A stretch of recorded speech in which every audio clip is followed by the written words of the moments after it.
Hello everyone. Today I wanted to go off of yesterday's video where I talked about my story with cancer, and I want to talk about three things that I think everyone needs when they go through a difficult time in their life. And these three things are three things that I kind of stumbled upon early in my diagnosis through no intentional means. They kind of just appeared as I guess you could say epiphanies uh, at various times. And there's something I wanted to share with you guys today, simply because of the fact that when going through something, when you set up these three things, it makes going through it far easier. And I want to add a bonus fourth that may be a bit iffy for some people, but I think that it also can help significantly. So, first one is to surround yourself with people you care about and people who care about you. This one is huge because to have a good support system behind you, no matter what it is you're going through, helps a ton. And it's indescribable how much it helps. And whether this is going to be family, friends, uh, professionals that are helping you with the situation, so it could be doctors, therapists, what have you, or even coaches. It's extremely important that you surround yourselves with the right people, because to go through it alone is just a terrible idea. It's not going to work. And we like to sometimes think that, oh yeah, we're strong enough to go through it alone. I can go this lone wolf mentality and all that. And no, save yourself the hardship and get through it with other people who you can be around.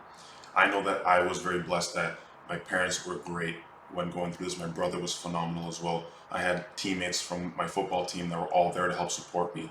And I remember one time when I was walking out of the hospital, I actually got bad news from the hospital, and I saw my mom on the park bench in front of the hospital. I was thinking, she's not usually sitting there. Usually she's in the car somewhere close by, and she'll say she's gonna be on the way to pick me up.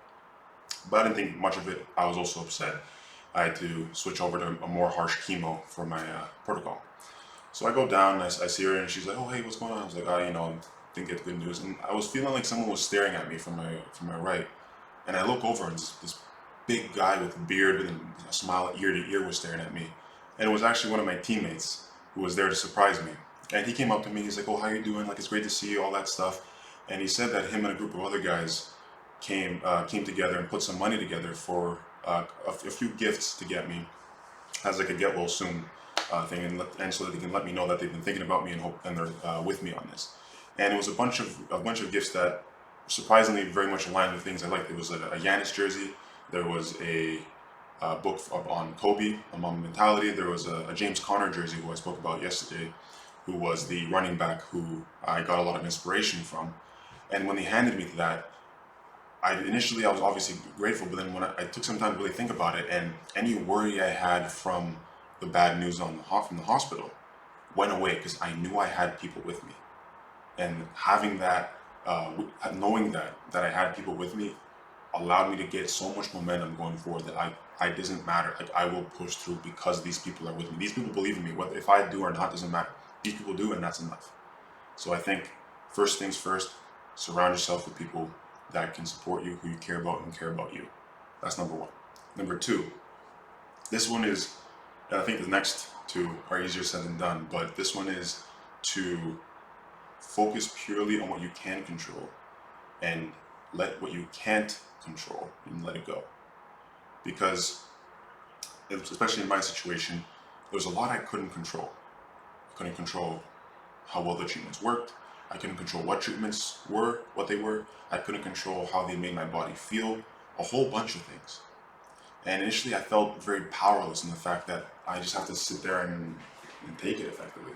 But then, over time, I think I was talking to one of my coaches about this. I kind of came to a realization that there's still things that I can't control. I can focus on what I ate, make sure I ate a good diet. I can still do some forms of exercise, whatever they may be. If it can be a full workout, great. If they were just half a workout, still great. I could spend time with my family and the people who I care about, which goes back to point one, and make sure that I'm happy with them and they're happy with me. Then I'll have a good time still. It doesn't just because I have cancer doesn't mean I can't have a good time. Drink water, sleep, all these things, and they were very little things, but I hyper focused on just those things, and doing so allowed me to retain a lot of that power. So when it came time for me to work out in days I had chemo, that's where I felt as powerful as I could feel, because it's like, no, I'm in control. That stuff is other stuff. It's me. in what I do. And when I focus on things I can control, you realize that you're not as powerless as you might think. And a really cool side note on this is that when I had this realization, I kind of took it to an extreme in thinking that the cancer was realistically more of my doctor's problem than it was mine. And what do I mean by this is that she's the one that has to focus on what the protocol needs to be. She's the one that has to do regular assessments with me. And then based off those assessments, she has to see, okay, is the treatment that we're doing working? Is it not working? Do we want to change it? Do we not want to change it?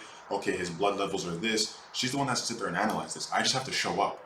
So when it comes to the cancer stuff, if I show up and I do my treatments, that's fine. The rest of the time, that's all me. That's all things that I get to do. I get to construct my day how I want to.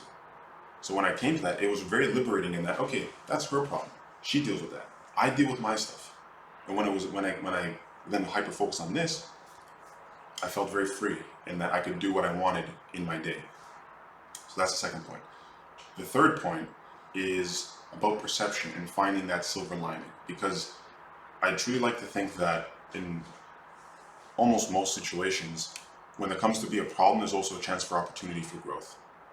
And there's always a cool message you can come to say with some sort of adversity.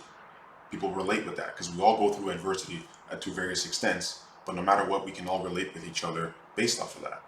And I think one of the coolest things with my story is that I get to share it and people get to be inspired from it. And I think knowing that gave me a lot of strength in what the silver lining of me going through all this stuff could be.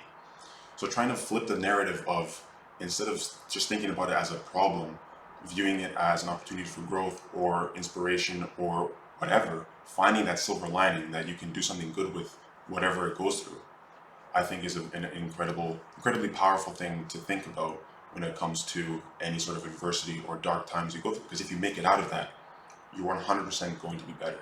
You're going to be hurt and you might have some trauma, but you're going to be a better person. And the bonus fourth is on responsibility. Because I can tell you this, no matter what the situation is, and I know I would say this to myself, is that it may not have been my fault that I got cancer, but it was my responsibility to deal with it. And take that responsibility to the extreme. And I can say that about almost all situations. It may not be your fault that you're in that situation, but it is your responsibility. Because at the end of the day, if it's not your responsibility, whose responsibility is it? It's your life, right? So this is something that I internalized and say, okay, I'm going to deal with my stuff. I'm not going to put it on anyone else. If they're with me to support me, great. If they're not, that's okay, because that's not their problem. It's mine. And I'm going to deal with it the way I need to. And that was also a very liberating thing for me, because it again gave me the control. I was in control. And one of the scariest things with going through something like that and a dark time where you start to feel like you lose control. You feel very weak, powerless, and you are a victim to the situation. However, how do you turn yourself into the hero of the situation? You have to take responsibility for it and overcome it. And those are the three things, I think, with the bonus fourth, that could help people through a difficult time. So if you got something from this, it'll make me very happy, and hopefully it can help you the next time you're going through something. Hopefully you don't have to go through something, but it's life. We're all going to have things thrown at us.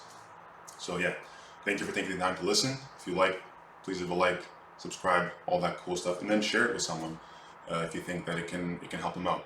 So thank you.